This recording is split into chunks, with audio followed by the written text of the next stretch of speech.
Hi, my name is Rich Eiler. I'm with the NorthPoint group, and I'm going to go over a product that we have that is called Outsourcing Value Analysis. This is a software solution and database that supports outsourcing of any activity. It can be IT related, it can be business process, it can be logistics, whatever area an organization has decided to outsource is looking to outsource. It's used both on the customer side and the service provider side. Outsourcing value analysis has been in existence for over 10 years. It's been used hundreds of times to support outsourcing initiatives, both from a pre-sale standpoint and post-contract standpoint. The value that it provides will be gone over today, as well as the framework of what it's about and how it supports both the customer and the service provider. The focus is on a couple different areas, one being governance. As you can see from this slide, it provides alignment with the business strategy. So I'm trying to align what the service is to the strategy of the business. It improves the strategic and operational effectiveness. Drives cultural change through collaboration. Collaboration is a very important part of the process that both the stakeholders, both from the customer side and the service provider side, go through to support an outsourcing initiative. The tool also drives to the root cause of business issues, identifies irritants before they become issues, and resolves issues that have already developed within the organization. The focus is on enhancing and understanding the business model and the communication around that business model. A key ingredient is also identifying the unmet and unidentified needs that then enable the business processes to be transformed. Part of that process is also identifying the innovations that are possible. There's a significant focus on identifying what we call the CAP, which is the knowledge, experience, and performance of the organization, both from a service provider standpoint and a customer standpoint. Let me go to the second slide. On this slide, I want to hit a couple major points. You scroll down halfway through this slide, you'll see that in many instances, the organization that has outsourced whatever function or process happens to be is expecting more than just cost reduction. So typically, the labor arbitrage is done up front and within the first year or two.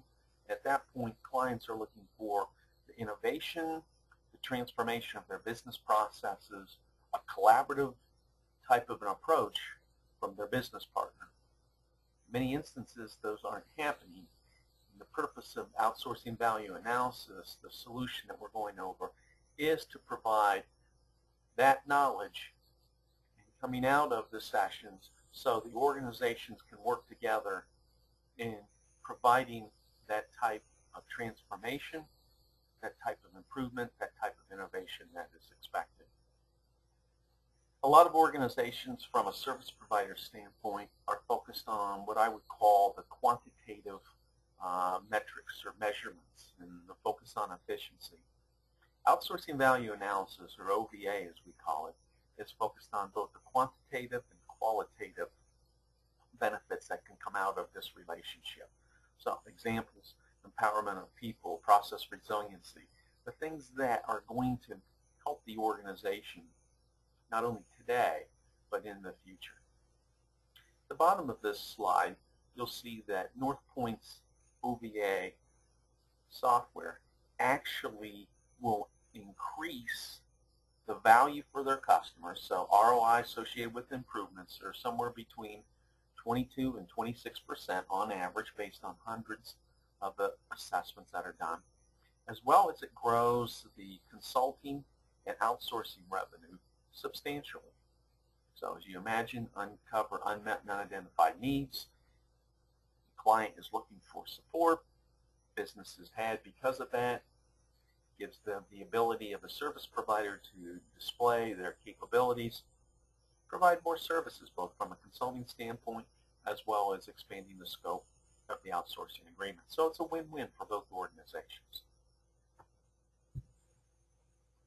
On this slide, we're going to talk about how the trusted advisor or partner comes into play and how that happens through this process.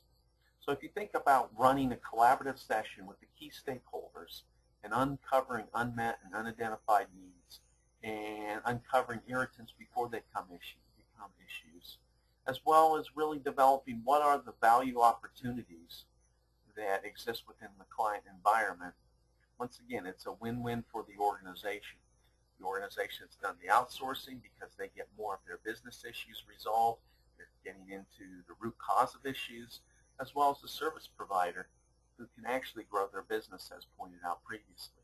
So in reality, if done on the front end by the service provider with the customer, you're going to uncover those areas that customers expecting improvements in, and other areas they hadn't even thought about, but you can provide that value to them.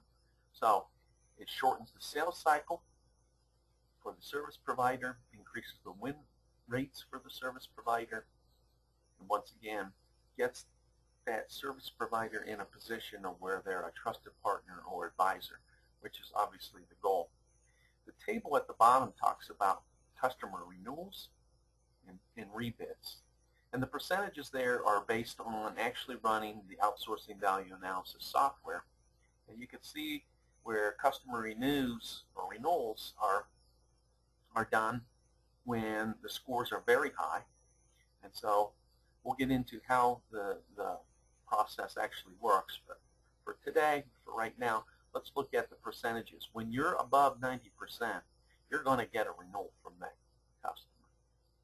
If you're below 68%, it's probably going to go out for rebid. And these statistics are based on, and these percentages are based on the scoring of statements from outsourcing value analysis. So once again, we'll go through there, but the purpose of this chart is to show you specifically we can identify by going through this process where you're going to end up at, either from a rebid standpoint or from a renewal standpoint. And if you're using this on a basis of every quarter with the current contract, you're going to avoid the customer rebid because you're going to be viewed as a trusted partner or advisor, and you're uncovering needs and addressing those needs of those customers. In those instances where the customer is looking at rebidding because the, let's say, relationship isn't where it needs to be, this tool is also very useful in addressing those issues and avoiding the rebidding process. Now, these examples here are given on situations where the service level agreement, the SLA performance, was greater than 85%. So as far as the service provider was concerned, they're performing to the expectations of the service level agreement, which unfortunately is not exactly what the customer is looking for.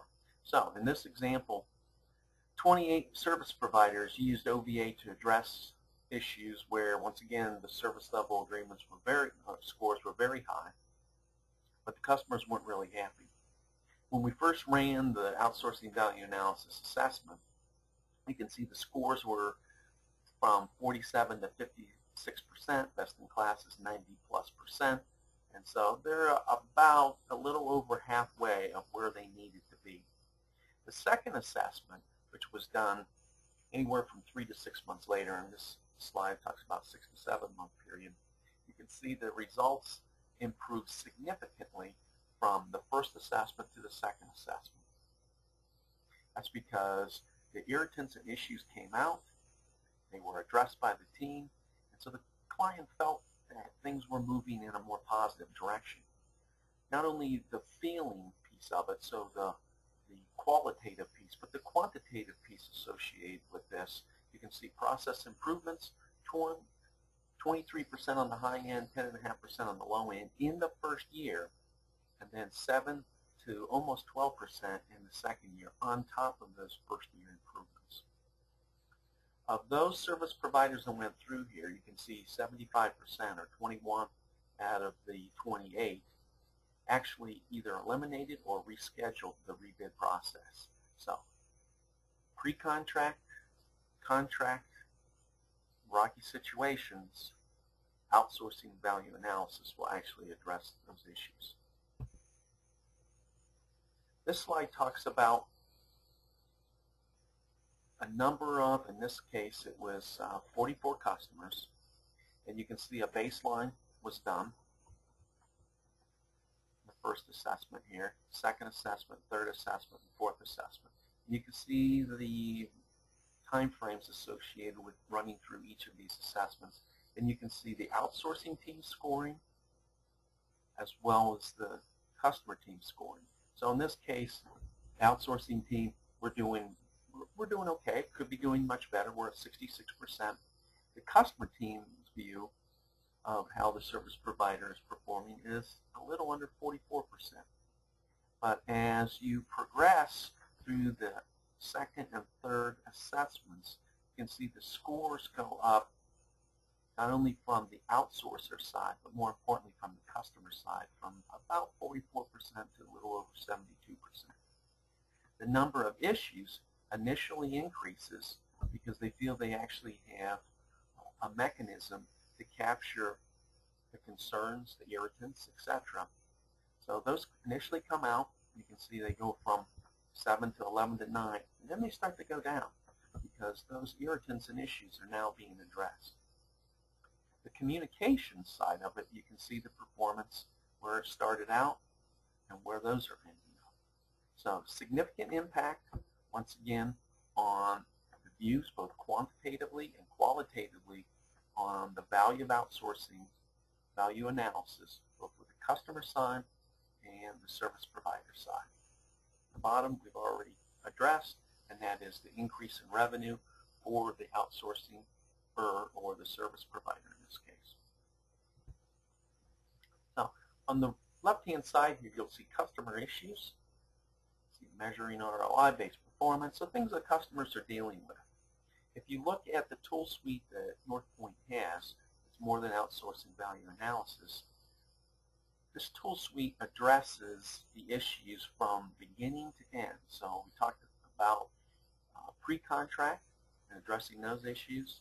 From transition, let's say, so I'm going to run a session with the customer before we have the contract, maybe after a down select. We're going to uncover what their needs are. Now we have a contract. Now I'm going to run outsourcing value analysis throughout the life of the contract. But before that, we have a transition from the current organization to the service provider's organization. There's another solution called transition validation. Helps validate, have we addressed all the risks, all the concerns associated with that transition, and that solution will actually identify how long and how much is it going to cost to do that transition. And what are the things you need to address to keep that time frame and those dollars from increasing significantly. And once again, over on the far right-hand side, improvement and transformation, outsourcing value analysis addresses those areas. And then across that whole spectrum, outsourcing value analysis is very much a governance tool solution to address how do we change, what's the knowledge that exists in the organization, what's the knowledge that's missing, how can I optimize my PMO organization, how can I deal with change management, and at the same time addressing the root cause of those issues. From a service provider standpoint, over on the left-hand side, you can see sales and contracting, transition, governance, troubled account, new deal process. Also underneath that are the value drivers for the service provider. So creates higher levels of customer satisfaction, increases the understanding of the customer's real needs, increases the contract scope, as we talked about, and obviously you want to avoid the rebidding process. So the value associated with utilizing this: knowledge, the database, hundreds of assessments, comparison to best in class, provides the insight so that you can actually go to your client and tell them, you're going to experience this based on running this assessment, and so we want to let you know ahead of time, you're okay. This is what's going to happen. This is how we're going to deal with it. The prescriptive piece of it and the predictive piece. Current course and speed, this is where you're going to end up unless you address these issues. So, the value identified with this, opportunities for process transformation, identification of the required KEP. Once again, KEP to us is knowledge, experience, and performance, so that you can address a lot of initiatives that the organization is going to try to undertake, be it cloud, business intelligence, whatever it happens to be. We talked about before the value to the customer from a performance improvement standpoint, once again related to process redesign or re-engineering associated with that. Now, I'm going to switch gears on you, and I'm going to talk about what is OVA and what does it do and how is it done. And so, the software itself is made up of approximately 140 statements. Statements including what we call, what are the fundamental business activities? So what are the fundamental things you have to do in an outsourcing relationship that will enable you to perform to best in class? Underneath those fundamental business activities, and there's approximately 14 in outsourcing value analysis, are made up of what we call steps, tasks, and processes. So back to approximately 140 underneath the 14 FBAs, what we call FBAs, fundamental business activities. So we run a session with the key stakeholders, which are made up of users, providers of that particular service area, and they score these fundamental business activities and the steps, tasks, and processes that support those FBAs. Each statement that are made up of the STPs have a particular weight of importance assigned to them. The weighting enables the accuracy of the predictive piece. So you're not going to score things that don't matter. You're going to score things, and the reason the statements are in there are because they have a fundamental impact on the performance of the outsourcing relationship. So it's not a checklist. There's an actual relationship between the value of what you're doing or not doing, or how well you're doing, and the performance that you're going to get out of the outsourcing relationship. So that's sort of the process. Key stakeholders, the statement goes up in front. We'll show you what some of those look like. The teams score them on a consensus basis, which forces people to talk about what the issues are. Now, once again, this is not just a list of key things that you have to have. There's an actual architecture associated with the statements in the software. And if you think of a U, and you think of when you're on the left side of the U, those typically are, when we start, are more higher level strategy statements. And then as you go down the left-hand side of the U and start to move towards the right-hand side, the statements get more detailed. The statements, when you get to the far right-hand side, have knowledge built into them that once you get to that point, you're starting to look at what you answered and how you answered the ones that you initially addressed over on the left-hand side. Because as you go through the process, it's a learning process. You're learning about the capabilities of your own organization as well as the service provider, as well as what you should have in place and how well you're performing against those things. So, learning process as you go through the U, and once you get on the right-hand side of the U, you start to score things that you initially did. Those scores are typically very different than what you originally started with, since you're going through a learning process through there. So, overview of the process.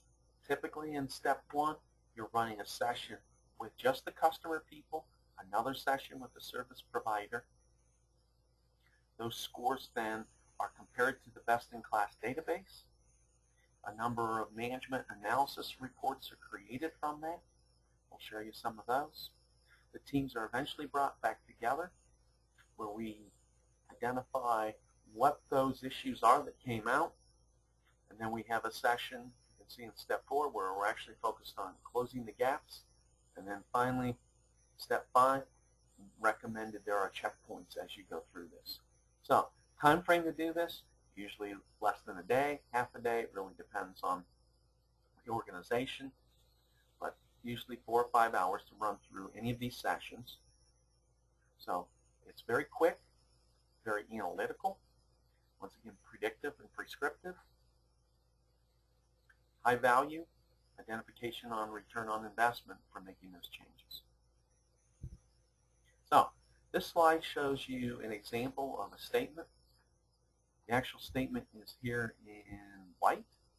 So project management process for outsourcing by ABC is clear and provides the data, information, and knowledge required to manage and implement outsourcing by ABC. So in this case, the stakeholders in this session are asked to score this statement, once again on a consensus basis, on a scale of -4 to +4. So you can see a -4 to +4. And below you can see the scoring scale, what that is. And so the team may discuss this for a period of time, come up to a consensus score of 1 or whatever it happens to be. And you can see the percentages that are underneath each of the numbers. Now, best in class is typically higher 80s to low 90s. And anything less than that means there's an opportunity for improvement. Key differentiator with the process. The teams are scoring this. A consultant is not coming in to perform an assessment on the organization where the results belong to the consultant. Excuse me. In this case, the organization is scoring this, be it the service provider and the client side or the customer side. The results belong to them. It's their beliefs, it's their scores. The scores don't belong to the consultant. The process by NorthPoint is to facilitate this for both groups. Now, ongoing, the service provider could also provide this service with the client once they've been trained by NorthPoint. Here's an example of the gap analysis. So you can see I have a provider view, and this is at the very highest level. So these are the major categories, or what we call fundamental business activity level. I have a score for the provider, I have a score for the customer, and I have a performance gap. So when you go through this process, you're going to see what are the major areas of potential improvement. So it creates the roadmap to identify what are the things I need to address and what's the biggest impact going to be based on those particular areas. So what are the activities required to minimize the gaps, and what's the priority associated with them, and what's the value of that? Once again, it's because of the weightings that are behind each statement. Here's an example I showed you on the prior slide, and over on the left-hand side is a piece of that chart that I showed you on the prior slide, where these are the fundamental areas. Now, when I talked about steps, tasks, and processes, each of these areas, so in this case, this particular FBA, there is an effective process for developing and maintaining the required trust between both organizations. So you can see the provider scored this, the customer scored this, and this is a gap. Now, underneath this statement are the steps, tasks, and processes. And these are the actual scores for the statement that went up that I showed previously. So in this case, offering project team has developed an important sustainable level of trust with the enterprise and its management. The team scored this as a 1. Remember, the scale was -4 to +4. So 1, not that bad, but not where it needs to be. You can see the other scores, -1, 2.5, etc., etc. So these individual areas or statements, in this case step, tasks, and processes, make up the scoring that goes back to this fundamental business activity. So I can look at a very high level and say, okay, these are the major areas that I need to address. And then I can go to the detail and see what are the makeup of that, what are the particular areas that I need to fix, and how is that going to impact then the performance of my relationship. On this slide are some of the output. So when you're running the session, not only are you capturing the score, so you have a facilitator for NorthPoint, you have somebody capturing the score, you have somebody capturing the relevant points. So we're not videotaping this, we're not taking things verbatim, but we're capturing what are the relevant points that maybe happened during the discussion that significantly impacted how they scored a particular statement.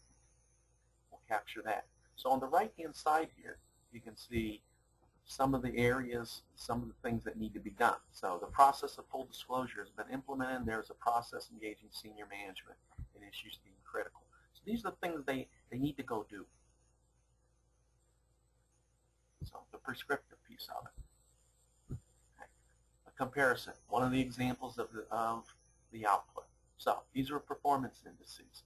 And so you can see risk, and you can see the performance. And you can see the difference between the provider and the customer. And so in this case, provider had a very high view of their performance. The customer did not. The provider thought the risks were low, and the customers, in this case, or the customer thought the risk was very high. Now, once again, I can drill into the detail behind this, but for this purposes, I want to show what the significant gaps are between performance and risk between the two organizations. This is a baseline customer service provider solution process. So once again, I'm looking at the major areas. I can see best in class. I can see the performance points. So as we go through here and these are scored, each of the statements, not only do I have a score for the statement, I also have a score for the fundamental business activity, and then it goes through an algorithm that once again looks at the weights associated with not only the ability to perform that, the ability to implement that particular area, what the performance points are, what's best in class, and what's the performance profile. At the bottom you can see, once again, the performance index and the risk index. With each of our solutions, including OVA, you'll see there is a risk index that's identified. It's going to show you, is this very high risk, is it high risk, and as we talk about current course and speed, this is where you're going to end up. So from the left-hand side to the right-hand side, and you'll see the curve in this case, and you'll see, gee, I can move a curve, but I have to make fundamental changes to be able to shift that entire curve from if I'm high risk to medium or low risk associated with this particular relationship. Closing the gaps. Once again, we're going to run a session. We're going to identify what those gaps are between the organizations. We're going to identify who should go off and fix these. We're going to put time frames associated with it. The teams go off to fix whatever the issues or irritants are, or to uncover, in some instances, they may not have the knowledge or data to actually identify what that is they need to fix. And so the team may go off to identify the additional knowledge or define the additional knowledge that they need, and then come back and report that out to the people that participated in the session. Checkpoints, as I just described, the teams go off, they work, they come back, they present to the team that actually scored, and then the team scores those statements again. So they're looking at, have we made improvement? Are we better than where we were? What other risks have come up?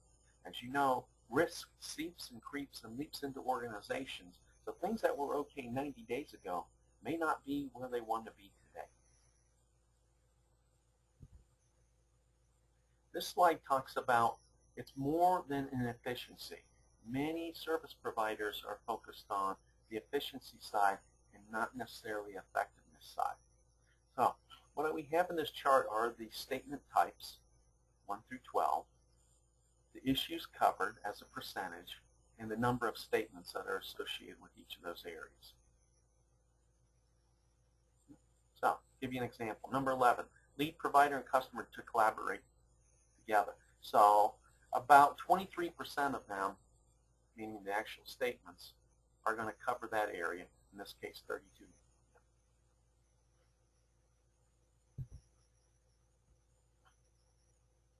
How many are associated with relationship management, risk management, and value realization?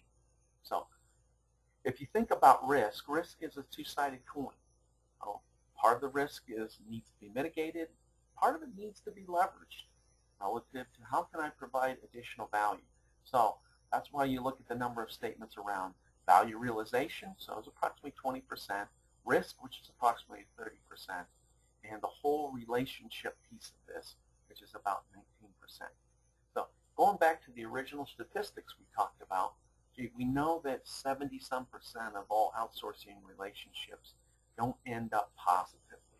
So how can I avoid the rebidding process? It's costly for the customer. It's costly for the service provider. Well, let's work on the relationship side. Let's have a governance tool that we can utilize to address those customer relationship issues, to identify what those risk areas are, and to also identify those value opportunities that we can take advantage of to transform the organization collaboratively to provide value to the organization. I appreciate your involvement today, and this will be posted on our website. Thank you very much.